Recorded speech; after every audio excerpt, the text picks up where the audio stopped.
विठ्ठलाच्या दारात दर्शनासाठी काळा बाजार सुरू असल्याचं आता उघड झालेलं आहे। ऑनलाईन 4000 रुपये घेऊन दर्शन देणार असल्याचा दावा एक तरुण करत होता।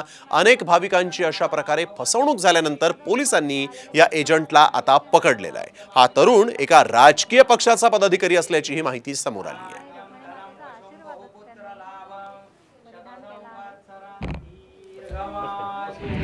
पैसे घेऊन दर्शन देण्याचा दावा या तरुणाने केला होता। 4000 रुपयाची ऑनलाईन त्याने मागणी देखील केली होती आणि यावेळेस हा तरुण जो आहे तो एका राजकीय पक्षाचा पदाधिकारी असल्याची माहिती समोर येते। पोलिसांनी या तरुणाच्या मुसक्या आवळलेल्या आहेत।